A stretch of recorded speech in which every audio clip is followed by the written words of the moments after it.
안녕하십니까. KBC 시사 토크쇼 촌철살인입니다. 더불어민주당 이낙연 전 대표가 1년간의 미국 유학을 마치고 돌아왔습니다.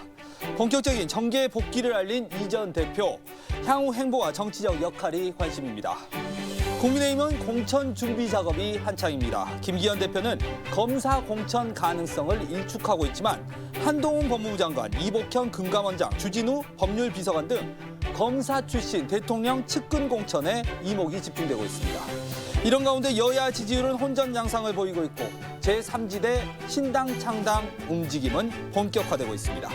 한 주간의 이슈를 속속들이 파헤쳐 촌철살인 분석해보는 시간, 오늘도 두 분과 함께하겠습니다. 국민의힘 천하람 순천갑 당협위원장, 더불어민주당 설주환 법률위원회 부위원장 나오셨습니다. 안녕하십니까? 네, 안녕하십니까? 안녕하십니까? 지난주에 저희 천하람 위원장과 제가 자리를 비운 사이에 우리 설주환 변호사님께서 자리를 딱 지켜주셔서 네. 든든했습니다. 애로웠습니다. 네. 그래서 오늘 좀 지각하셨나요? 네. 저희 녹화 시간에 좀 지각을 하셨는데 네. 그래도 저희가 계속 유지를 할 수 있게 자리를 지켜주셔서 네. 이렇게 이번 주도 다시 시작을 해보겠습니다.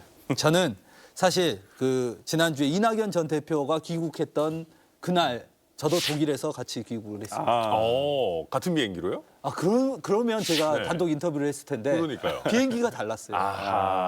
저희는 조금 싼 비행기를 타고 생각해보니까 이낙연 대표는 미국에서 오는 거 아니었어요? 아니요, 베를린에서 네. 맞아요. 강연을 하고 그래요? 귀국을 한 거였어요. 심지어 그러면 진짜 거의 같은 날짜에 귀국을 했죠. 저는 뭐 중요한 건 아닌데 예전에 순천에서 서울 가는 기차를 이낙연 대표랑 같은 칸에 앞뒤로 앉아서 간 적이 있습니다.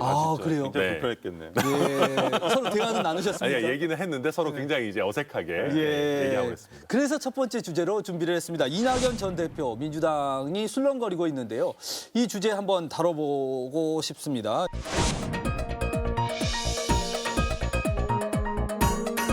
대한민국이 이 지경이 된 데는 저의 책임도 있다는 것 잘 압니다. 저의 못다한 책임을 다하겠습니다.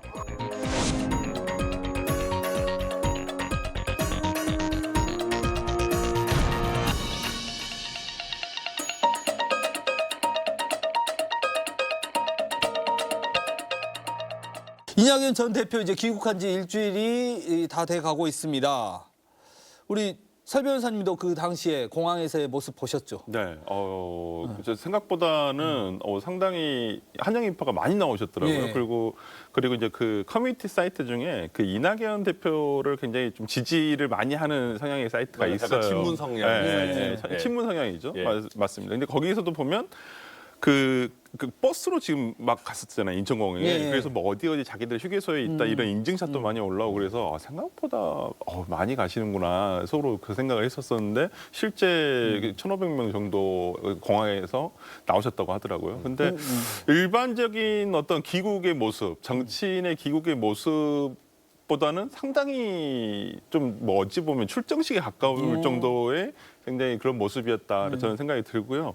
그리고 이제 그날 바로 얘기를 하셔버렸죠. 예. 평소에 뭐 엄근지를 해가지고 정말 그 우리 이낙연 대표님 말씀 잘 안 하시는 걸로 유명하신데 그날 아예 그냥 그 자기가 하고 싶었던 말, 그다음에 자기가 뭐 할 역할 이런 것까지 그냥 다 속 시원하게 얘기하신 것 같아요. 그리고 굉장히 세게 얘기하셨어요. 이 지경이 된 대한민국, 자, 책임을 다하겠다. 여러분의 곁을 이제 앞으로 떠나지 않겠다.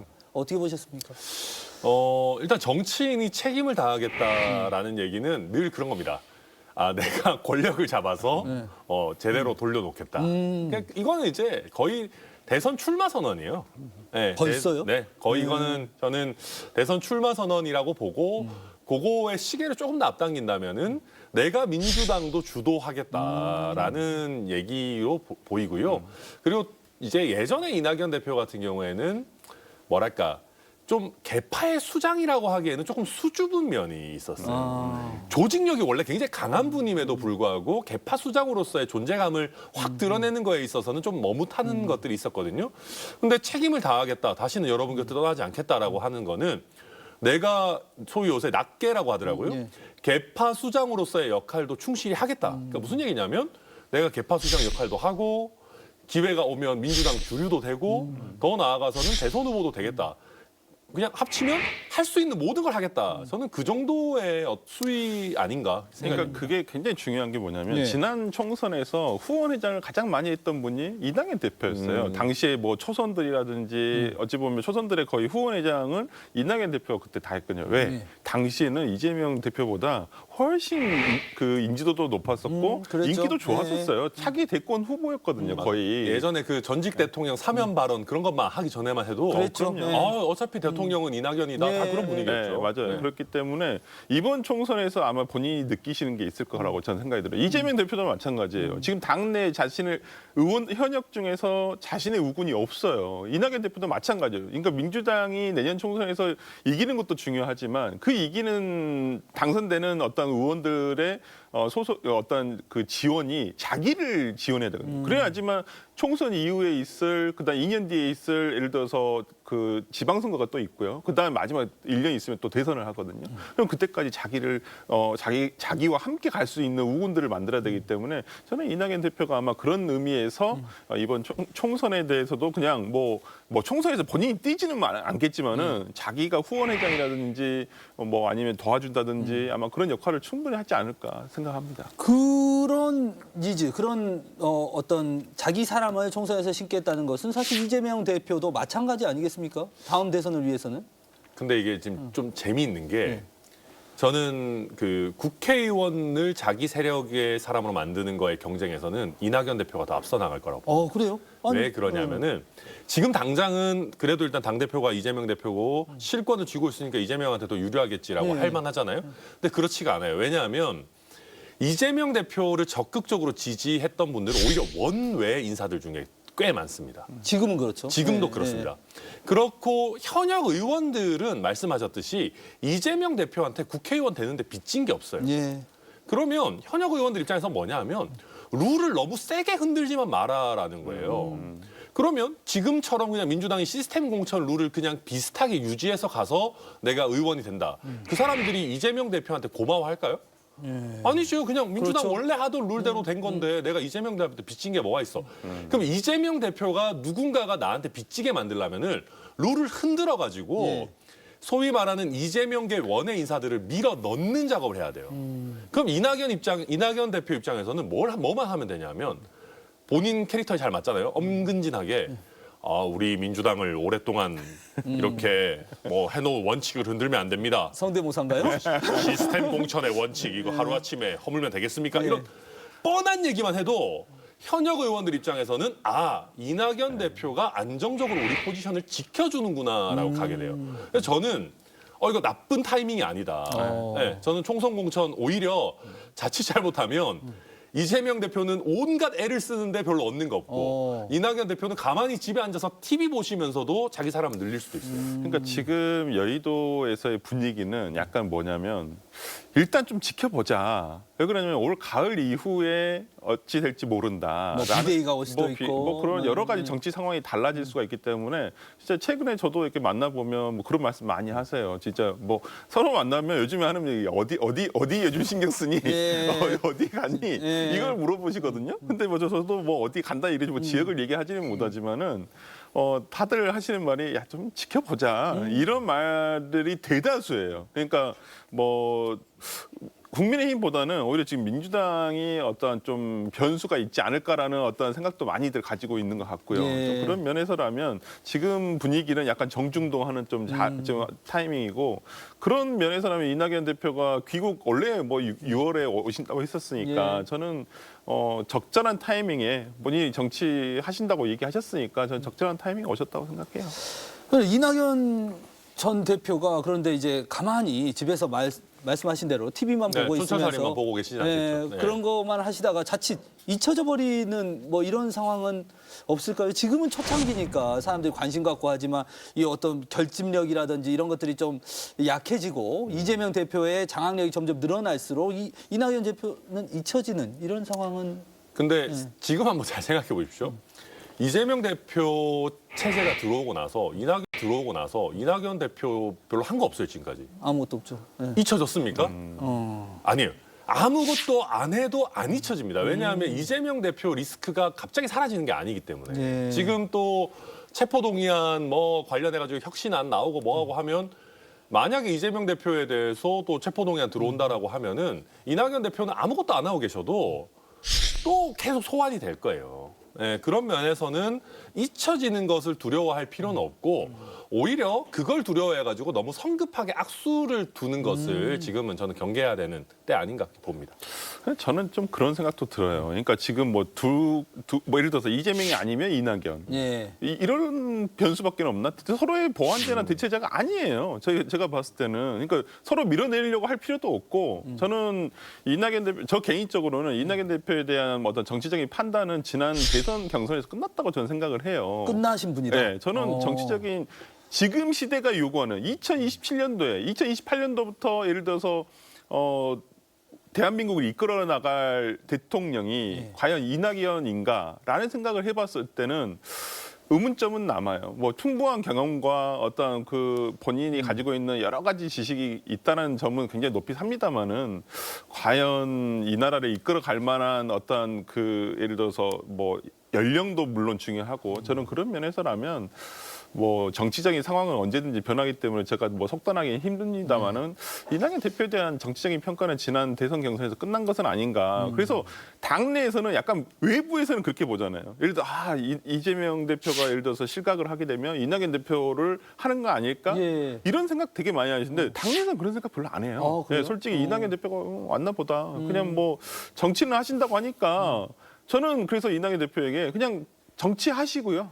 그다음에 다음 대선 경선에서 민주당에서 출마를 하신다고 한다면 거기에 맞게끔 경선 거치시고 후보로 선출되시면 되는 거예요. 그때 가서 판단을 받으시고 하시니까 저는 그런 면에서라면 지금 뭐 이낙연 대표를 주저앉히려고 한다거나 뭐 그럴 사람도 없겠지만은 저는 오히려 막 억지로 막 그렇게 할 필요는 없다. 평가 받으시면 된다 생각합니다. 예, 이제 이낙연 전 대표가 사실은 이렇게 등판을 하면서 그 전부터 이제 사실은 민주당은 심리적 분당 상태다 이런 이야기들이 있었고 그걸 봉합하기 위해서 이제 혁신위가 뜨지 않았습니까?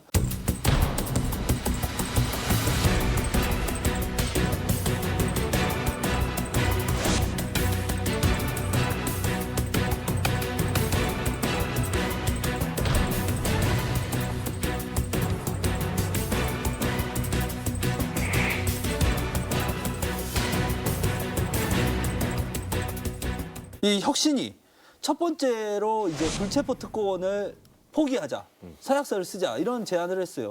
이걸 받아들이는 것 같았는데 이재명 대표가 또 보니까 최근의 움직임을 보니까 뭐 사실 크게 바뀌는 건 없는 것 같고 이래요. 뭐 어떤 흐름인가요?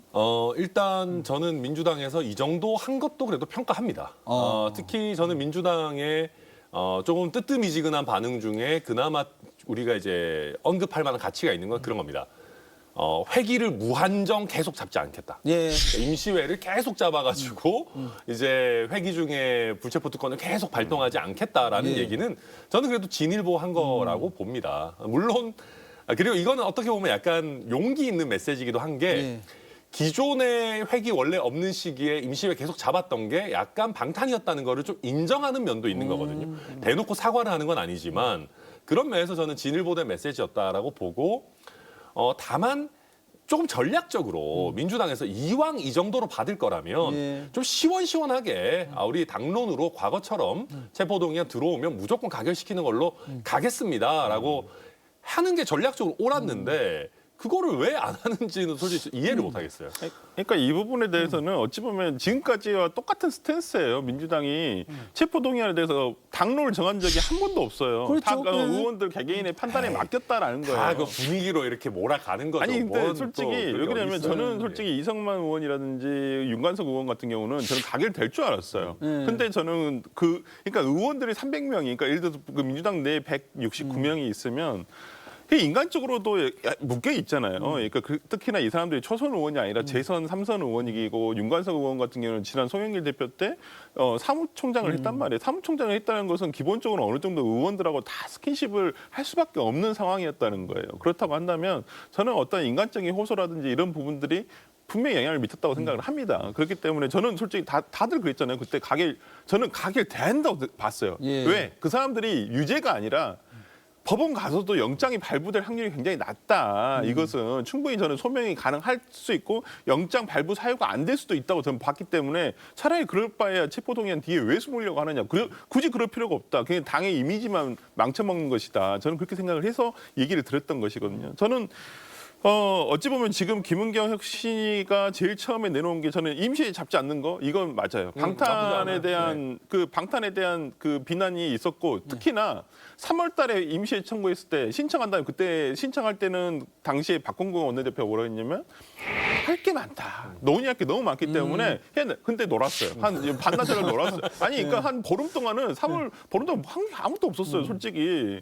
근데 계속 그 임시에만 지금 개최를 민주당 의원들 소속으로만 해서 계속 하는 거예요. 특히나 지금 원래 여름방학이 이제 7월 달입니다. 의원들의 그렇죠. 여름방학이 7월 그렇죠. 달인데 이 7월 달에 지금 할 것이냐 말 것이냐 이거에 대한 그렇죠. 논의가 굉장히 많았거든요. 네. 안 한다는 거잖아요. 안 해야죠. 그러면 검찰에서는 이번에 한번 구속영장 트라이 다시 한번 할 수 있는 거 아닙니까? 제가 알기로는 8월 15일까지가 지금 국회가 쉬는 기간이거든요. 그러니까 그 8월 16일부터는 지금 예산안 심의 때문에 임시회를 열 수밖에 없습니다. 그렇기 때문에 지금 8월 15일 전에는 아마 할 걸로 아마 이재명 대표도 예견하고 있어요. 그러니까요. 네, 그것도 예상하고 있고 지금 검찰도 수사를 굉장히 속도 있게 그 기간 안에 영장 청구하는 식으로 해서 지금 하고 있고 제가 봤을 때는 거의 한 8월 초순경, 8월 10일경 정도면 늦어도 그때 안에는 아마 영장 청구를 하지 않을까라는 생각이 그래서 들어요. 안민석 의원도 그런 얘기를 했더라고요. 줄줄이 감옥 갈 각오를 하더라도 불체포 특권 포기하는 그 혁신안을 받아들이자 하는데 저는 진짜 안민석 의원은 자책골을 너무 많이 넣으시는 것 같아요. 네. 아니 이게 줄줄이 감옥 갈 각오 하더라도 이런 거는 뭔가 문제 있는 분들이 많다라는 거를 다 이렇게 인정하는 그런 뉘앙스잖아요. 그래서 저는 그래서 왜 이러시는지. 아니 근데 너무 이해하기가 지금 어려워요. 검찰에게 물어봐도 자기들도 이제 민주당 수사 그만 좀 해야 된다 생각한다 그래. 그렇게 말씀을 하세요. 왜 그러냐면 너무 한쪽 정치권에 대한 수사. 그러니까 정치가 사법의 영역으로 들어와 버리는 순간 이건 정치가 아니에요. 그렇죠. 예, 그러니까 너무 한다라는 이미지도 줄 수 있고 검찰도 그게 사는 길이 아니에요. 그렇기 때문에 자기들도 민주당 수사 그만 좀 하고 싶다 이런 얘기도 하시거든요. 근데 지금 어찌 보면 너무 국민의힘 예를 들어서 봐봐요. 뭐 예를 들어 황보승 의원 같은 경우는 명단이 나왔어요. 사진 찍어놓은 명단 다 있어요. 60명에 대해서.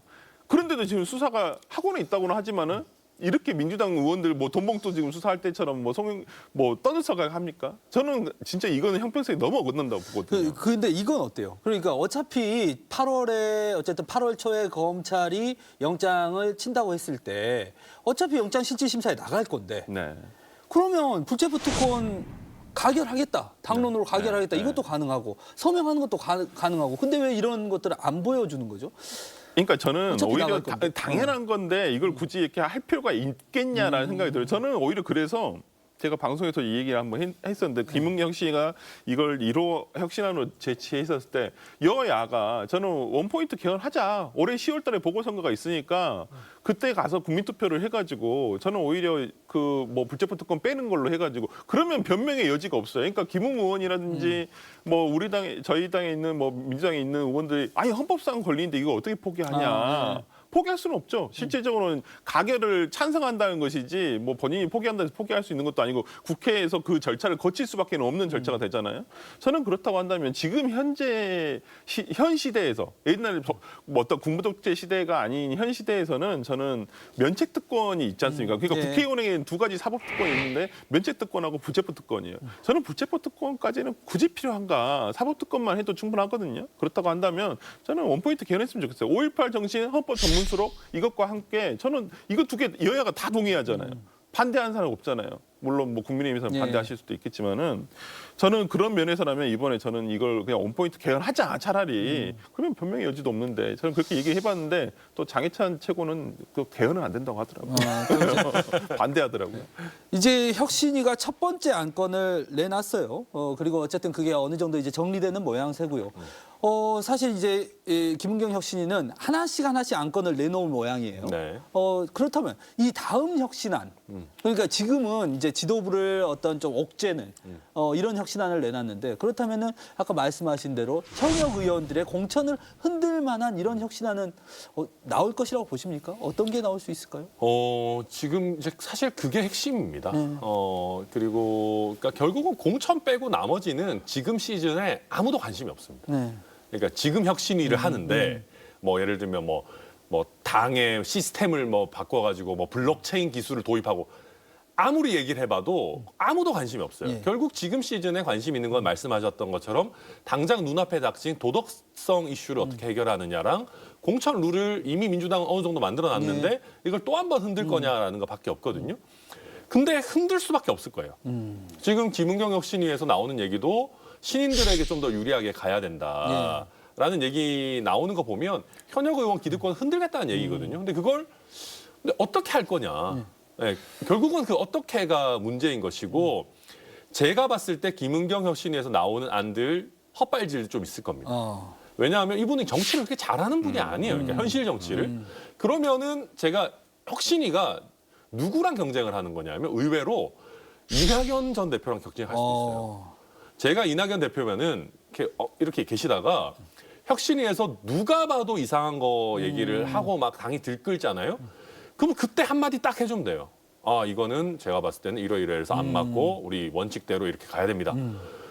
그러면은 의외로 혁신위가 이재명 대표를 대변하고 오히려 현역 의원들을 이낙연 대표가 대변하는 프레임으로 이렇게 약간 각이 설 수도 있어요. 예. 제가 이낙연 대표라면 저는 그렇게 할 것 같은데 뭐 여튼 공천 관련한 이슈가 아니면은 어차피 각도 안 살 거기 때문에 무조건 다룰 겁니다. 그러니까 그 문제가 뭐냐면 지금 다 의원들이 그 얘기를 하세요. 그러면 혁신위가 공천에 대해서 얘기를 한다고 한다면 지난번에 이계호 의원이 위원장했던 공천 TF가 있었거든요. 있었죠. 발표까지 다 거기서 했죠. 만든 공천안과 그래서 얼마 전에 특별단계로 해가지고 그 내년 전당원 투표까지 다 했어요. 전당원 투표를 했어요. 네. 저도 다 투표하고 그랬기 때문에 지금 이 부분을 어떻게 할 것인가라는 고민이 있어요. 그 의원들의 인터뷰 내용에서 나오는 거 보면 특히나 유영찬 의원이라든지 이런 부분에서 나온 거 보면 아니 그러면 그때 이계호 의원이 TF 단장하면서 만들어 놓은 건 어떻게 할 것인가 이런 부분도 있고 기존의 어떤 룰은 어느 정도 정해져 있는데 이걸 그러면 혁신위가 어떻게 할까? 그러니까 지금 혁신위도 이게 지금 이제 불체포 특권 포기와 관련해 가지고 뭐 내놓긴 했습니다만은 이건 뭐 당연한 거죠. 어찌 보면 저는 그런 면에서라면 이 공천에 관련해서 아마 혁신안이 나왔을 때는 글쎄요. 현역 의원들이 상당히 자기가 대상이 될 수가 있기 때문에 그때 아마 한번 뭔가 이렇게 뭐 스파크가 한번 튀지 않을까라는 생각을 한번 해봅니다. 지금 제가 여기저기 좀 취재를 해보니까 그런 이야기들이 돌더라고요. 하위 국회의원 있잖아요. 네. 현역 국회의원 중에 하위 20%를 지금 현재는 공천, 경선에서 감점하도록 되어 있는데 네. 하위 20%를 컷오프하는 이런 방식으로 혁신위가 혁신안을 내놓을 수 있다. 뭐 그럴 수 있죠. 그러니까 네. 예전에도 컷오프 대상이 하위 20%였었어요. 지자체장도 마찬가지고 국회의원도 마찬가지고 지금 그 부분에 대해서 근데 하위 20%를 평가 내용을 지금 공개하라는 거예요. 그러니까 당원들은 아니 그러면 그 명단과 그러면 그 내용을 봐야죠. 이제까지 공개를 예전에는 했었는데 지금 또 안 하고 있거든요. 예. 그렇기 때문에 이걸 해야지. 그리고 저는 이 평가에 대한 내용이라든지 이런 부분에 대해서는 공개가 돼야 한다고 봐요. 왜? 아니 당사자도 왜 자기가 그렇게 20% 안에 들어가는지도 알아야 되고요. 예. 그다음에 다른 사람들도 그 부분을 인지를 하고 있어야죠. 그러니까 아 이런 걸 하면 20% 안에 들어가는구나. 그러니까 이런 판단이 돼야 되기 때문에 좀 이런 부분에 있어서는 저는 컷오프도 돼야 된다고 보고요. 저는 오히려 뭐 감점은 솔직히 그렇게 큰 영향은 없거든요. 그렇죠. 현역 네. 의원들한테는 저희 민주당 딱 정해졌잖아요. 건당 50. 일반 여론 50인데 일반 여론은 솔직히 그렇게 막 원사이드에 가지 않더라고요. 제가 결과를 보니까 건당이 가장 큰 영향을 미치는데 권리당원이 거기서 큰 차이가 벌어지거든요. 네. 거기서 역전도 되고 뭐 아예 그냥 뭐 게임 스코어도 안 되게 뭐 이기기도 하고 그러는데 저는 그런 면에서라면 하위 20%에 대해서는 그건 분명히 필요하다고 봅니다. 그런 논의들이 시작이 되면 아까 말씀하신 이낙연 대표는 그걸 좀 지켜주려고 하는 포지션. 그렇죠. 그리고 혁신위는 현역 의원들의 기득권을 뺏으면서 어떤 컷오프라든지 경선에서 불리하게 하는 요소들을 넣는. 그러면은 이 당내에서의 어떤 또 계파 싸움이라고 해야 되나요? 아니면 당내에서 지도부와 현역 의원들의 갈등 이런 것들이 더 격화될 수 있는 가능성도 있지 않나요? 있습니다. 그리고 지금 이제 그런 거를 하면 할수록 현역 의원 중에 이재명 대표를 지지하는 사람이 줄어들 거예요. 예. 지금도 저는 현역 의원 중에 이재명 대표를 지지하는 사람들이 그렇게 많다고 생각하지 않거든요. 근데 그 힘이 더 빠질 겁니다. 그러면 어떻게 될 거냐면은 저는 아주 높은 확률로 혁신 위에 혁신안이 자초될 거라고 생각합니다. 네. 그러니까 그거를 뚫고 나갈 힘이 없어요. 예. 그러니까 제가 이제 이재명 대표가 처음 들어왔을 때 사람들이 뭘 걱정했냐면 민주당 내에서 이재명 대표는 원래 개혁하고 혁신하고 뭐 이런 막 밀어붙이는 이미지니까 와 진짜 공천 혁신하면 어떡하지? 했는데 좀 우스운 얘기지만 이재명 대표가 사법 리스크로 흔들리고 이런 거 할 때 민주당의 의원들 중에 일부는 뭐 제가 직접 얘기도 해보고 했지만 이재명 대표 힘이 빠져서 오히려 좋다라는 입장을 가진 분들도 있었어요. 예. 그러면 이거 어차피 개혁 공천이니 말이 좋아 개혁 공천이지 현역 의원들 입장에서는 공천 학살이거든요. 그럼 이거 할 에너지가 없을 거야 라는 확신을 가지고 어느 정도 있어요. 민주당 의원들이. 그렇기 때문에 혁신 위해서는 이런저런 안 내겠지만 그게 정말 말 그대로 결과를 바꿀 정도의 센 개혁안 혁신안이 나오면은 그건 저는 통과가 안 될 거라고 봅니다. 그러면서 이재명 대표의 리더십이 오히려 흔들릴 수 있기 때문에 저는 제가 만약 이재명 대표라면 물밑에서 혁신안 수위 조절하라고 부탁할 겁니다. 그러니까요. 당내 갈등을 지금 어느 정도 봉합해 보고자 하기 위해서 혁신위가 떴는데 앞으로 첩첩산중입니다. 민주당 상황 여기까지 지켜보고요. 이제 이런 상황이 반복되면서 삼지대 움직임도 본격화되고 있습니다. 이제 신당 창당 관련해서 양양자 의원이 이제 신당 창당을 발기인 대회를 하면서 본격적으로 시작을 했습니다. 네. 또 지금 금태섭 전 의원 같은 경우는 다음 주에 또 광주에 와서 첫 지역 토론회를 하고요. 뭐 여러 가지 이제 움직임들이 포착이 되고 또 정의당 같은 경우도 재창당 수준으로 여기저기를 포섭해서 하겠다.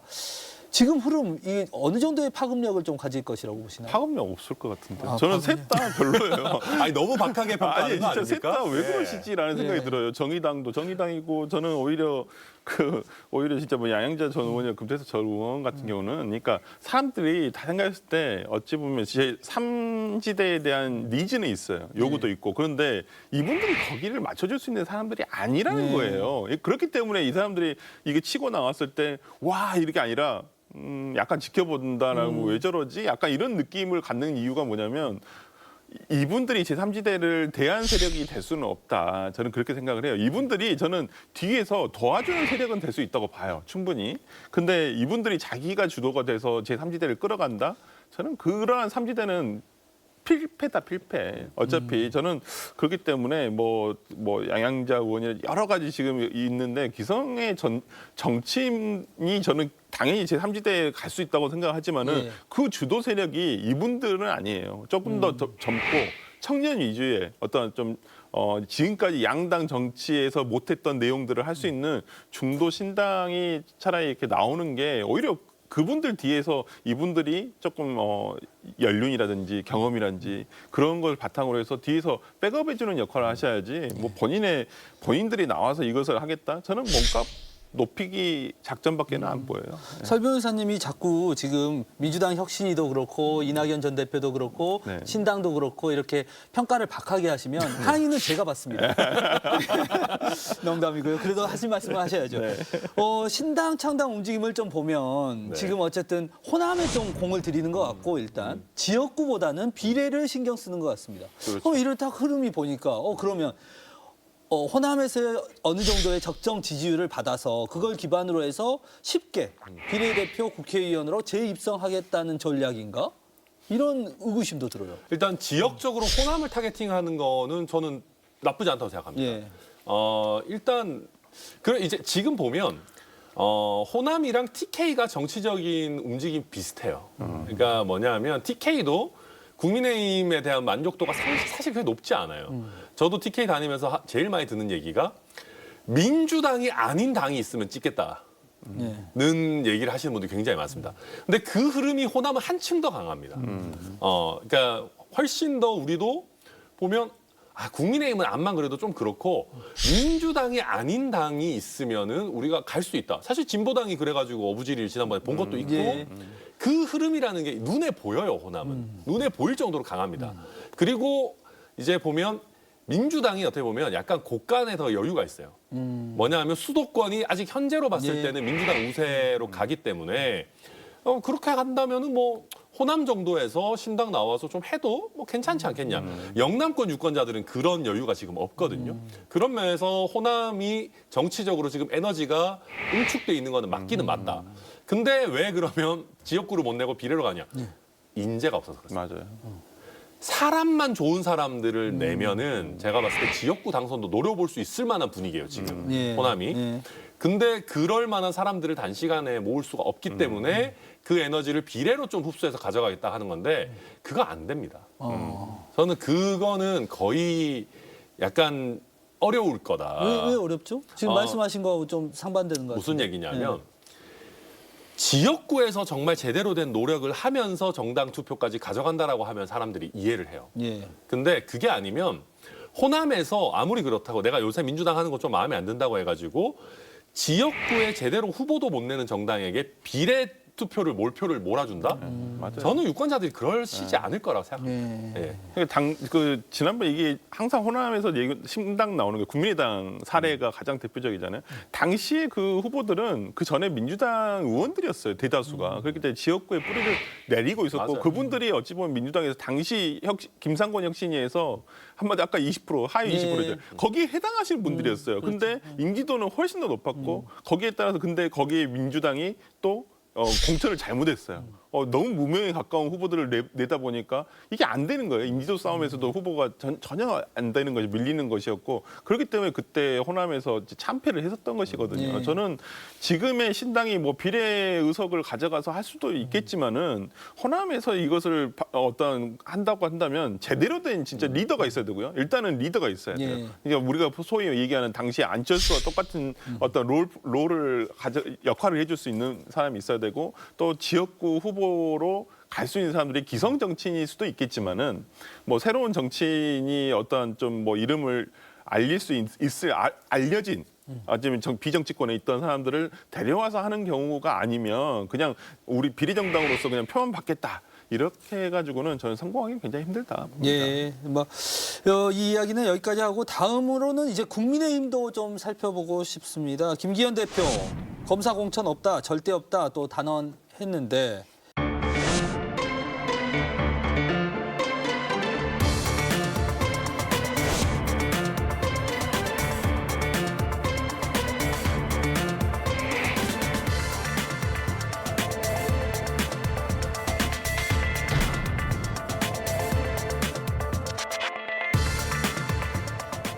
사실 지금 가장 큰 관심이 한동훈 법무장관 나오냐, 그럼 지역구는 어디냐, 뭐 금감원장 나오냐, 뭐 법률비서관 나오냐, 그 한 몇 분 계시잖아요. 주변에 많죠. 검사 출신의 맞아요. 지금 뭐 지금 정부하고 대통령실에 가 대통령실에도 계시는 많이 분들. 계시고 네. 이분들 어디에 나오냐, 뭐 이런 것들이 오히려 관심인데 계속 이런 말들을 뭐 검사 공천 없다 이런 말을 굳이 반복하는 이유가 뭘까요? 저 이거 김기현 대표가 지키지 못할 약속을 하고 있다고 생각합니다. 이거 저는 솔직히 말해서 약간 실언이라고 생각해요. 아니 잘 생각해 보십시오. 국민의힘이 내놓는 후보 중에 검사가 아예 없을 수 없어요. 그 당연히 그렇죠. 당연히 그렇잖아요. 네. 아니 그러면 검사 공천 없다면서요라고 하면은 이게 시건을 하게 되는 거거든요. 저는 왜 이렇게 말씀하시는지 잘 이해를 못 하겠어요. 그러니까 차라리 그러면 예를 들면 개념을 명확하게 해야 됩니다. 검사 특혜 공천 없다든지 예. 뭐 검사 전략 공천 없다든지 아무튼 명확한 개념 정의를 하고 나서 우리가 이거는 안 할 거다. 검사 출신이라도 좋은 인재들 있으면 쓸 겁니다. 예를 들면 국민의힘이 검사 출신들 없었으면 어떨 뻔했습니까? 원희룡 보십시오, 홍준표 보십시오, 뭐 많잖아요. 우리 통일부 장관 하고 계시는 뭐 권영세 보십시오. 네. 검사 출신이라도 정치 잘하는 사람은 갖다 써야 되는데 그게 아니라 검사만 하다가 대통령이랑 친하다는 이유만으로 황금 낙하산 타고 내려오는 사람은 없을 겁니다. 예. 가 돼야 되거든요. 예. 근데 지금 너무 축약해서 과하게 선을 긋고 계세요. 일단 그게 첫 번째 문제고 예. 두 번째는 과하게 선을 그으면서 지금 공천 룰이 세팅이 안 됐어요. 예. 그러니까 민주당 같은 경우는 우리가 뭐 약간 뭐 또 바꾸는 거 아니냐 혁신이 어쩌고 저쩌고 뭐라 하지만 어쨌든 공천 TF를 만들어가지고 룰을 만들어서 전당원 투표까지 했어요. 국민의힘은 지금 공천 룰에 대한 어떤 작업도 제대로 실제로 하지 않고 있습니다. 뭐냐면은 좀 남겨두겠다는 거거든요. 재량의 여지를 남겨두겠다는 얘기로 가는데 막판까지 그렇게 되면 사람들이 아 이거 뭔가 특혜를 주려고 이러는 거 아니냐라는 생각이 절로 들어요. 그래서 김기현 대표 하셔야 될 일은 너무 과하게 검사공천 없다라고 말로만 선을 긋는 게 아니고 시스템을 만들어서 국민들 앞에 눈앞에 보여드려야 되는데 그 작업을 지금 안 하시는 건지 못 하시는 건지 뭐 그런 상황입니다. 못하는 거죠. 뭐. 제가 봤을 때는 지금 김기현 대표가 얼마만큼 당에서 그림력이 없는지를 스스로 얘기하고 계시는 거예요. 아니 공천은 원칙적으로 대통령실이나 용산에서 하는 게 아니에요. 정당에서 공천은 당대표가 하는 거예요. 그 모든 책임도 당대표가 지는 것이고. 근데 자기가 지금 한 달 새에 3번이나 이렇게 검사 공천 없다는 얘기를 반복적으로 한다는 것은 검사 공천을 할 거라 남들은 다 그렇게 생각하고 있다는 거예요. 그만큼 근데 김기현 대표가 공천하지 않을 거라는 것도 남들도 다 알고 있다는 거예요. 그러니까 본인이 이런 말을 자꾸 하는데 자꾸 할수록 본인의 어떤 그 지금 입지가 더 축소된다. 그리고 지금도 별로 제가 봤을 때 김기현 대표가 공천하겠어? 다들 이런 생각 하잖아요, 솔직히. 그렇기 때문에 저는 오히려 오늘 이런 뭐 모두에게 다 이렇게 너무 냉소적인 거 아니에요? 좀 위험하죠. 그러니까 제가 봤을 때는 김기현 대표가 본인의 지금 당 당력이 떨어지고 있다는 걸 저는 실토하고 있다고 저는 봅니다. 예. 그러면서 사실은 좀 구체적으로 들어가 보면 한동훈 법무부 장관 출마하는 거야. 뭐 정청래 의원 지역구인 마포 울에 출마한다는 말도 있고 지금 강남 쪽에 살고 있으니까 서초 강남 쪽으로 출마하는 건가? 이런 얘기도 있고 어떻게 보십니까 당내에서는? 제가 봤을 때는 수도권 선거가 막판까지 가면 갈수록 어렵다라는 지표들이 계속 쌓이면 어쩔 수 없이 끌고 나오려고 할 겁니다. 근데 이제 한동훈 장관 입장에서는 제가 봤을 때 얻을 게 과연 많나? 네. 출마에 따른. 예. 예. 왜냐 출마 안 해요. 제가 한동훈 장관이면은 굳이 네. 그런 생각을 할 것 같습니다. 왜냐하면 한동훈 장관이 출마한다고 해가지고 수도권에 대지각 변동이 일어나서 원래 질선거를 뒤집어가지고 이기고 그거 불가능합니다. 그러니까 그게 된다면 해야겠죠. 본인도 그게 된다고 생각하면 하겠는데 문제는 한동훈 장관이 가지고 있는 어떤 플러스적인 요인은 대부분 보수 진영 지지층 안에 있어요. 그렇죠. 맞아요. 예. 네. 그러면 한동훈 장관이 나온다고 해가지고 어떤 이념적으로나 세대적으로나 뭐 직역적으로 원래 있던 지지층이 막 대대적으로 확장되는 효과가 과연 있겠나. 저는 그런 면에서 한동훈 장관 입장에서는 쉽지 않다라고 볼 것이고 그리고 그런 상황에서 나왔다가 만약에 강북의 격전 지역 갔다가 떨어지기라도 하면 이거 예. 어떡합니까? 그렇다고 강남에 따뜻한 데 가자니 눈치 보이시. 면이 안 서고. 예. 제가 한동훈 장관이면 이거는 루즈 게임이에요. 어떻게 해도 저는 얻을 게 별로 없다라고 보는데 여튼 당에서는 끄집어내고 싶어 할 겁니다. 근데 영산이랑 가까우신 분들은 안 나오신다고 해요. 실제로 여기 한동훈 대통령실과 가까운. 예, 예. 그러니까 그 가까울수록 오히려 안 그럼 나온다. 천하람 위원장도 가까우신 분인가요? 대통령실과? 아니 굉장히 멀리 지역적으로 굉장히 많이 멀리 떨어져 있어서 실제로 대통령도 한동훈 법무장관은 내각에 좀 계속 있어주기를 바란다는 이야기들이 대통령실 주변에서 좀 나오기는 하는 것 같아요. 예. 그러면서 사실 조금 전에도 이야기를 하셨는데 김기현 대표 체제가 과연 유지될 수 있을지에 대한 의문도 계속 나오고 그렇죠. 있습니다. 뭐 네. 국민의힘도 민주당도 뭐 그렇지만은 뭐 국민의힘도 지금 김기현 대표 체제로 가서 총선을 이길 수 있을 것이냐 굉장히 그 난감할 거예요. 그냥 김기현 대표가 저번에 대표 선거 봤지 않습니까? 본인보다 2% 4%에서 정말 5% 미만의 인지도였었어요.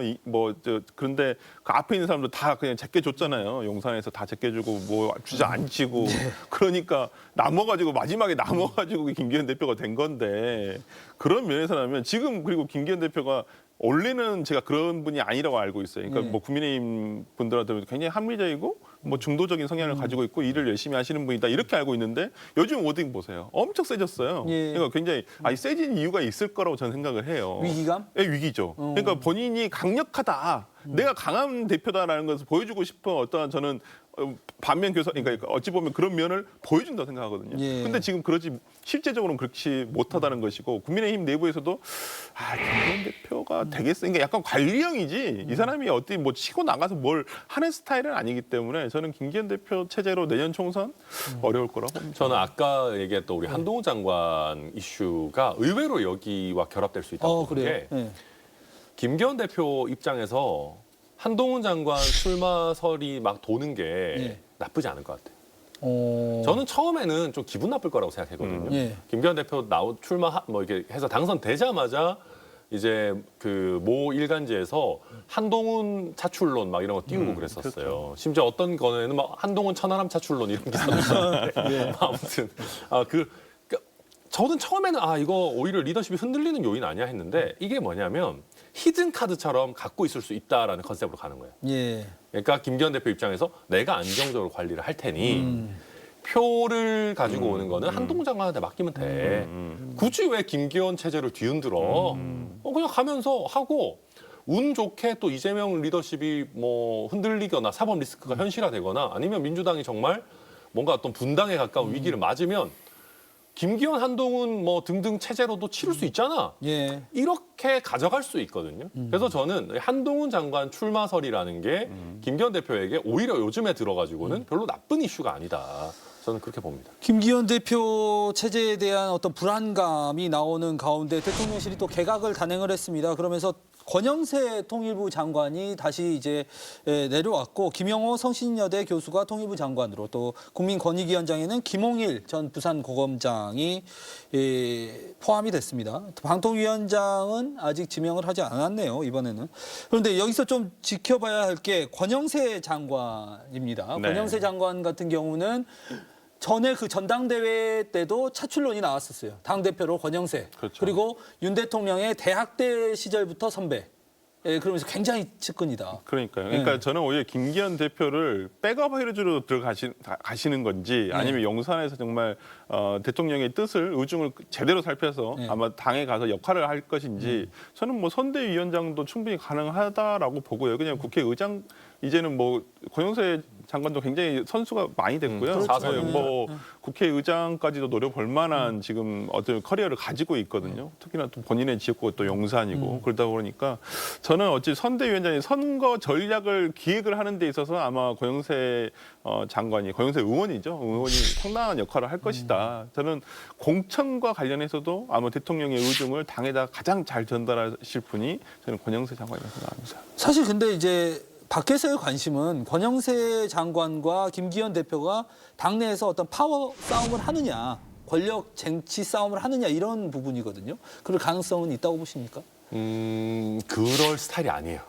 권영세 장관. 권영세 의원 같은 경우는 그리고 글쎄요. 그러니까 저는 김기현 대표 체제가 흔들린다라는 거는 굉장히 큰 위기 상황이잖아요. 그게 예. 뭐 예를 들면 공천에 있어서의 갈등이 됐든 예. 아니면 지지율이라는 게 뭐 굉장히 하락한 상황이든 뭐 이런저런 상황일 텐데 그때 과연 권영세 의원이 대체제가 될 거냐. 저는 좀 쉽지 않다고 봅니다. 왜냐하면 너무 비슷해요. 네. 네, 맞아요. 네, 그러니까 너무 이미지가 비슷해요. 너무 관리형이에요. 그럼 관리형 김기현 대표를 했다가 잘 안 돼가지고 뭔가 바꾼다라고 하면은 너무 비슷한 이미지의 권영세 의원으로 갈 수가 있을까. 그리고 권영세 의원 듣기 불편할지 모르지만 둘 다 인지도가 별로 안 높다는 것도 비슷해요. 네, 그렇기 때문에 생각보다 쉽지 않을 거다. 그래서 저는 그냥 높은 확률로 김기현 대표 체제가 간다면은 보완제 역할이 될 것이고 만약에 김기현 대표 체제가 어떤 이유에서든 잘 못 가게 된다면은 글쎄요 조금은 캐릭터가 다른 형태의 누군가가 나오지 않겠나 그렇게 전망합니다. 예, 그러면 마지막으로 이 문제도 간단하게 좀 짚어보고 넘어가겠습니다. 윤석열 대통령이 지난 28일이었죠. 보수단체인 자유총연맹 창립 기념식에 참석을 했습니다. 현직 대통령으로는 24년 만이라고 그러네요. 그런데 이 자리에서 물론 자리가 보수단체의 자리이긴 했지만 좀 센 발언이 나왔어요. 그러니까 지금 문재인 대통령을 가리키는 건지 어떤 정전이라든지 우리가 유엔사 문제들을 하면서 어떻게 좀 보십니까? 일단 첫 번째로 자유총연맹 행사에 굳이 왜 갑니까? 예. 그러니까 왜 가십니까? 뭐 어쨌든 예. 이게 뭐냐면은 뭐 예전에 뭐 20몇 년 전에 김대중 대통령도 갔다 뭐 이런 얘기 하지만은 그건 어떻게 보면 약간 이제 진영을 넘어서 오히려 가는 예, 개념인 거고 자유총연맹이 보수 성향의 단체인데 보수 진영의 대통령이 가가지고 격려사 굳이 안 해도 되거든요. 일단 거기서 하나. 왜냐하면은 제가 걱정하는 건 물론 대통령께서 순천만 정원도 오셨지만은 자꾸 서문시장 가고 그러니까 우리 편에 너무 많이 간다라는 이미지인지 실체인지 아무튼 뭔가 있어요.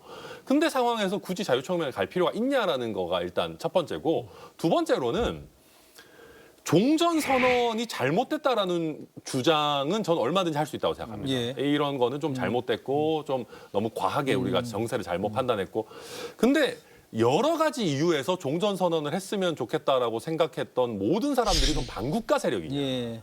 그 중에 일부는 정말 뭐 반국가 세력적인 마인드로 그런 얘기를 한 사람도 있겠지만, 문재인 정부 전체 내지는 민주당 전체가 그러면 반국가 세력이냐라고 하면 약간 이해하기 어려운 얘기거든요. 예. 국민의 절반이 반국가 세력에 동조한다는 얘기인데 그거는 좀 말이 안 되잖아요. 그러니까 무슨 얘기냐면 이런 좀 센 레토릭을 쓸 때는 명확하게 이 선을 그어줘야 되거든요. 어디부터 어디까지가 반국가 세력인 건지. 그러니까 그런 것들이 좀 뭐랄까 너무 예리하게 나오질 않고 메시지가 좀 뭉툭하게 나온다.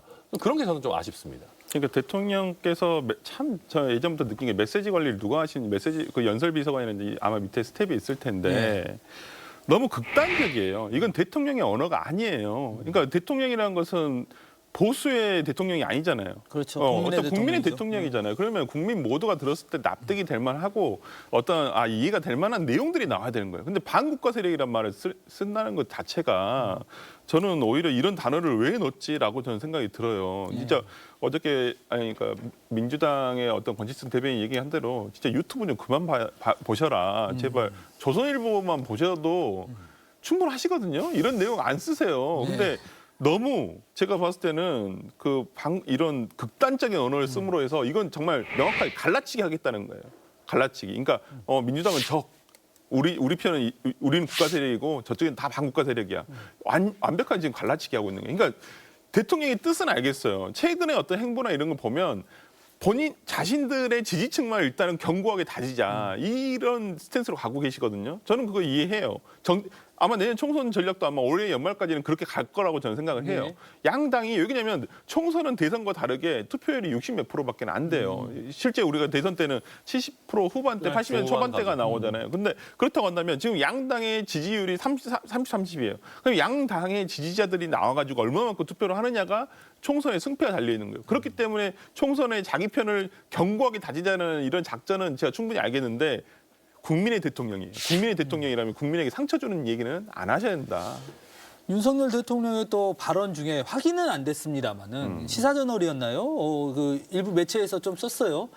170석 정도 내년 총선을 목표로 하고 있다. 네. 뭐 이런 정도의 발언을 국민의힘 고위 인사들과 만나서 이야기를 했다고 해요. 네. 어떻게 좀 사석에서 해서 정말 다행이다 생각이 들어요. 안 그랬으면 이거 탄핵감이에요. 아니 과거에 있었잖아요. 노무현 대통령이 열린우리당 좀 지지해 주세요. 이 말 한마디로 탄핵 소추가 됐었어요. 네. 당시에 이제 그런 상황이 있었었는데, 아니 물론 마음이야. 지금의 민주당이 169석이니까 한 석 더 해서 우리가 170석 가자. 이기고 싶다는 어떤 말씀을 하는 거지만은 어찌 되었든 간에 그런 것을 사석에서 했는데 이게 언론에 나왔잖아요. 네. 그건 어느 정도 용인이 된 거예요. 이거에 대해서 어느 정도 발설을 해도 된다라고 저는 승인을 받았으니까 저는 이게 언론에 나왔다고 생각하거든요.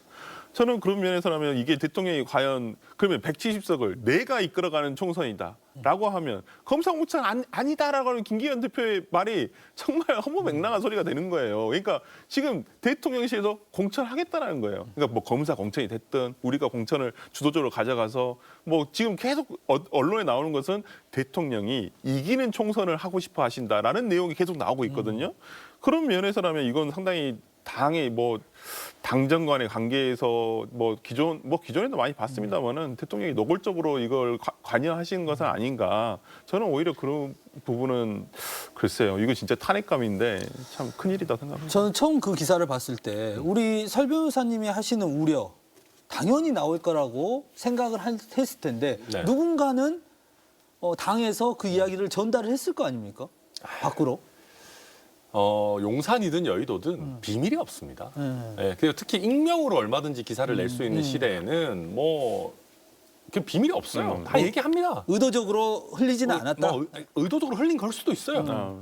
근데 어찌 됐든 간에 저는 그렇게 봅니다. 저는 대통령이 어떤 특정 정당을 지지하거나 뭐 이렇게 하는 발언을 하지 못하게 하는 것 자체가 말이 안 된다고 생각합니다. 그거는 어떤 제도적으로 우리가 좀 바로잡아야 되는 문제는 있다고 보는데 번외로 보고. 그거는 차치하고 이런 말씀들이 자 보십시오. 뭐가 이런 얘기를 하면 떠오르냐면은 전당대회를 강하게 개입한 거 이런 게 떠올라요. 그렇죠. 그러니까 이런 얘기가 나와서 좋을 게 없어요, 지금. 게다가 말씀하신 것처럼 그렇게 대통령께서 나름대로 뭐 어떤 역할을 했다고 저는 생각하지만 해서 김기현 대표 리더십이 세워졌으면 약간 그거를 좀 힘을 실어주고 존중하는 메시지를 내줘야 이게 또 잘 굴러가거든요. 근데 대통령께서 너무 본인이 진두지휘하겠다라고 하는 메시지들이 나온다는 거는 김기현 대표에게도 안 좋아요. 그래서 이런 메시지들은 조금 신중할 필요가 있다 생각합니다. 네, 오늘은 여기까지 듣도록 하겠습니다. 한마디 말로 사람을 감동시키고 세상을 변화시키는 KBC 시사 토크쇼 촌철살인 여기서 마칩니다. 시청해주신 여러분 고맙습니다. 두 분 감사합니다.